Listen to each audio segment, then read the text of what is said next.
Hello and welcome friends, मैं हूं रविंद्र और आप देख रहे हैं सेलकोनिक टेक्नोलॉजी। आप लोगों ने पिछली वीडियो जिसमें मैंने बताया था कि खुद मेरे घर पर कौन सा सोलर सिस्टम लगा हुआ है उसको काफ़ी देखा है, आप लोगों को वो वीडियो काफ़ी पसंद आई है। तो आज उस वीडियो का ही सेकंड पार्ट, उसमें मैं बताने वाला हूं कि मैंने अपने घर पर इन्वर्टर की जो फिटिंग है वो कैसे की है, कितनी एफिशिएंट तरीके से आप भी अपने घर की फिटिंग को कर सकते हैं। अगर आपने अभी तक हमारे इस YouTube चैनल को सब्सक्राइब नहीं किया है तो सबसे पहले आप हमारे इस YouTube चैनल को सब्सक्राइब कर लीजिए और साथ ही बने बेल आइकन को भी हिट कर दीजिए ताकि आने वाले वीडियो की नोटिफिकेशन आपको सबसे पहले मिल सके। तो चलिए बिना समय को गवाए स्टार्ट करते हैं आज का वीडियो।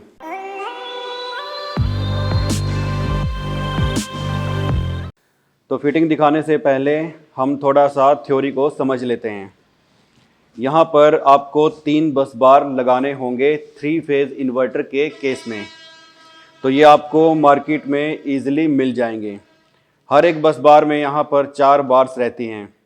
तो सबसे पहले जो आपका बस बार होगा वो होगा एसी बस बार, जहाँ पर आपको देना होगा एसी का इनपुट फेज़ 1, फेज़ 2, फेज़ 3 और यहाँ पर न्यूट्रल। अब यहाँ से आप इन्वर्टर को सप्लाई देंगे तीनों फेज़ की, और यहाँ पर आप अगर कोई इक्विपमेंट जो आप बिजली के ऊपर ही खाली चलाना चाहते हैं वो आप कनेक्ट कर सकते हैं। जैसे कि मैं चाहता हूँ कि मैं एक ही से एसी कनेक्ट कर देता हूँ और ये एसी मैं चाहता हूँ कि बिजली हो तो चले, अगर बिजली ना हो तो ना चले। तो एसी बस बार के ऊपर उसको मुझे कनेक्ट करना होगा। उसके बाद हम आउटपुट ले लेते हैं, यानी कि जब इन्वर्टर से आउटपुट आएंगी तो 2 आउटपुट आएंगी, एक स्मार्ट लोड के लिए, एक नॉर्मल लोड के लिए। तो ये है हमारा स्मार्ट लोड बस बार। तो इसके ऊपर स्मार्ट लोड की सारी आउटपुट्स को हम लगा देंगे, फेज़ 1, फेज़ 2, फेज़ 3 और यहाँ पर न्यूट्रल। अब स्मार्ट लोड से हम उस लोड को कनेक्ट करेंगे जिसको हम चाहते हैं कि इन्वर्टर ऑटोमेटिकली बंद कर दे एक पर्टिकुलर बैटरी लेवल आने के बाद। यानी कि यहाँ हम अपने एसीज कनेक्ट कर देंगे, गीज़र कनेक्ट कर देंगे। ऐसे ही हम सारे के सारे लोड को डिस्ट्रीब्यूट कर देंगे अलग अलग फेज़ पर, जैसे कि 2 कमरे इस पर कर दिए, 2 कमरे इस पर और 2 कमरे इस पर। तो ऐसे हम अपना स्मार्ट लोड को डिस्ट्रीब्यूट कर सकते हैं। उसके बाद आता है नॉर्मल लोड। तो नॉर्मल लोड के भी तीनों फेज़ हम लगा देंगे, न्यूट्रल लगा देंगे, और यहाँ पर भी हम अपने कमरों को डिस्ट्रीब्यूट कर सकते हैं। इस कमरे के लाइट, फैन, टीवी इस बार पर डाल दिए, दूसरे कमरे के इस पर डाल दिए, तीसरे कमरे के तीसरे फेज़ पर डाल दिए। तो ऐसे कर कर हम जो हमारा स्मार्ट लोड है और नॉर्मल लोड है उसको मैनेज कर सकते हैं 3 फेज़ इन्वर्टर के अंदर। लेकिन अब मैंने जो अपने घर पर सिस्टम किया है वो किया है मैंने सिर्फ 2 बस बार को लेकर।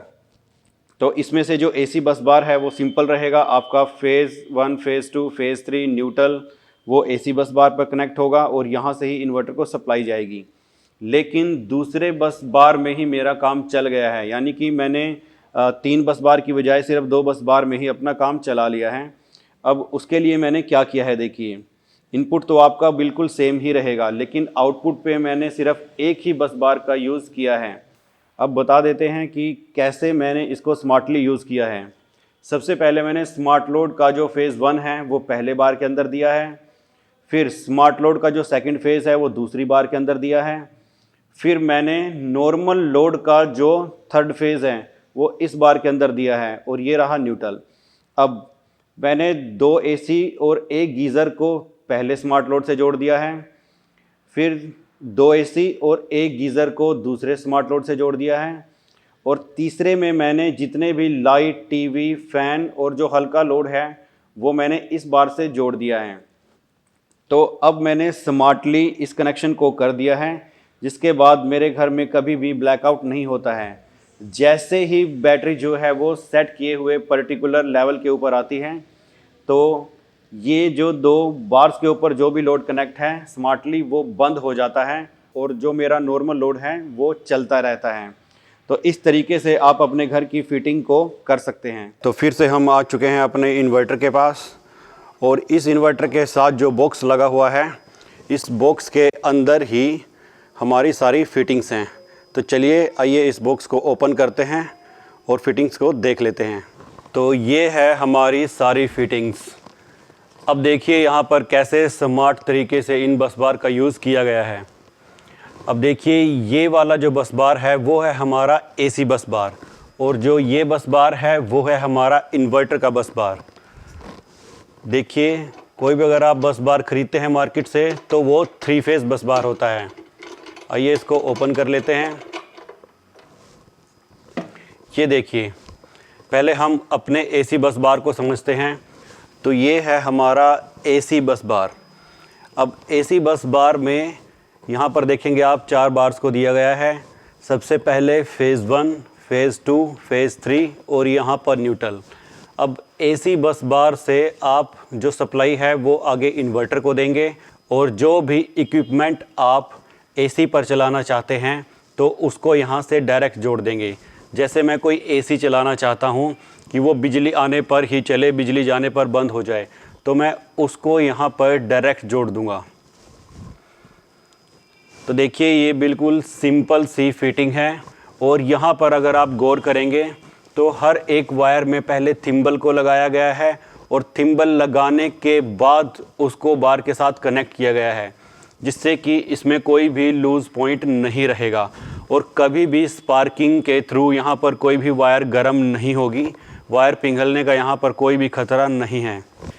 ये है हमारे इन्वर्टर वाला बस बार। अब देखिए यहाँ पर वैसे तो इन्वर्टर जो है वो 3 फेज़ का लगा हुआ है, तो हमें इन्वर्टर के लिए 2 बस बार चाहिए, एक स्मार्ट लोड के लिए, एक नॉर्मल लोड के लिए। लेकिन मेरी ज़रूरत के अकॉर्डिंग एक ही बस बार में मेरा काम चल रहा था, तो मैं आपको बता देता हूँ इसमें फ़िटिंग्स कैसे की गई हैं। अब देखिए जो स्मार्ट लोड का फ़ेज़ 1 है वो इस बार पे दिया गया है, जो स्मार्ट लोड का फ़ेज़ 2 है वो इस बस बार पे दिया गया है, और जो नॉर्मल लोड का फ़ेज़ 3 है वो इस बस बार के ऊपर दिया गया है। और सबसे नीचे है हमारा न्यूट्रल, जो कि कॉमन ही होता है, चाहे आप स्मार्ट लोड का ले लीजिए चाहे नॉर्मल लोड का ले लीजिए, न्यूट्रल आपका कॉमन ही रहता है। अब देखिए जो स्मार्ट लोड है उसके ऊपर मैंने अपने 2 एसी को लगाया है और एक गीज़र को लगाया है, यानी कि जब भी हमारी बैटरी परसेंटेज जो हमने सेट की है उससे नीचे चली जाएगी तो ये वाली जो आउटपुट है वो बंद हो जाएगी, यानी कि मेरे जो एसी हैं और जो मेरा गीज़र है वो बंद हो जाएगा। उसके बाद जो दूसरे वाली बस बार है उस पर भी मैंने 2 एसी और एक गीज़र को डाला हुआ है, क्योंकि देखिए ये 3 फेज़ इन्वर्टर है तो पर फेज़ आपको जो लोड है वो डिस्ट्रीब्यूट करना पड़ेगा।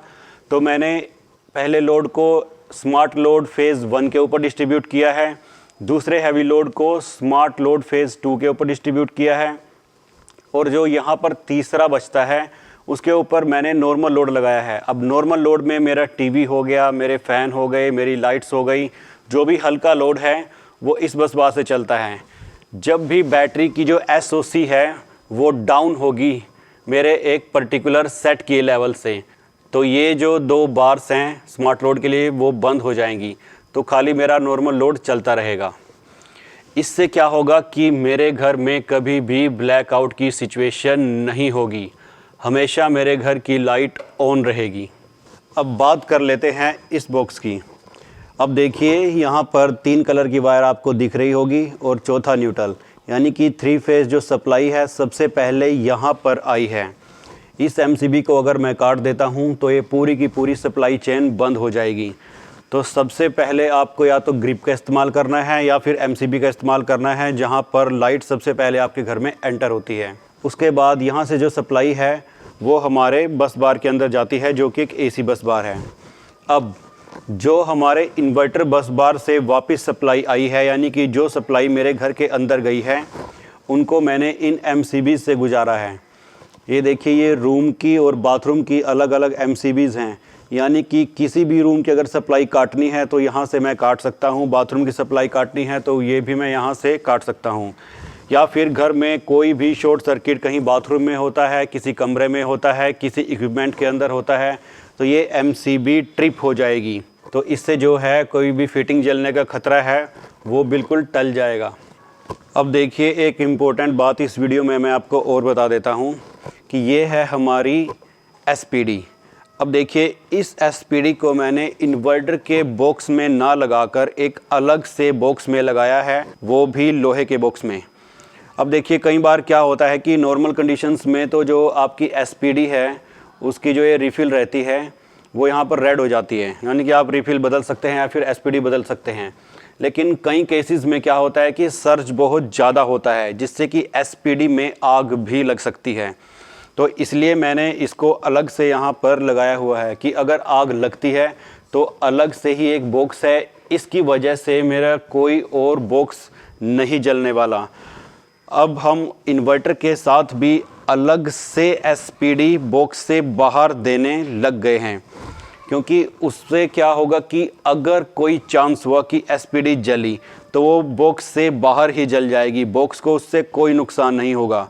तो आप अगर कोई ऑन ग्रिड इन्वर्टर लगाते हैं या फिर कोई हाइब्रिड इन्वर्टर लगाते हैं, कोई भी इंस्टॉलेशन आप खुद करते हैं या फिर कोई भी इंस्टॉलर इस वीडियो को देख रहा है, तो आप एसपीडी को हमेशा बॉक्स से हटकर लगाएं जिससे कि आग लगने का कोई चांस ना रहे। तो देखा आपने कितने एफिशिएंट तरीके से यहाँ पर फिटिंग को किया गया है। अगर आप अपने घर की फिटिंग इस तरीके से करते हैं तो कभी भी आपके घर में ब्लैकआउट नहीं होगा और कहीं पर भी शॉर्ट सर्किट होने पर कोई भी नुकसान नहीं होगा। अगर ये वीडियो आपको पसंद आई है तो जल्दी से इसे लाइक कर दीजिए और साथ के साथ इसे शेयर भी कर दीजिए। थैंक यू वेरी मच दोस्तों।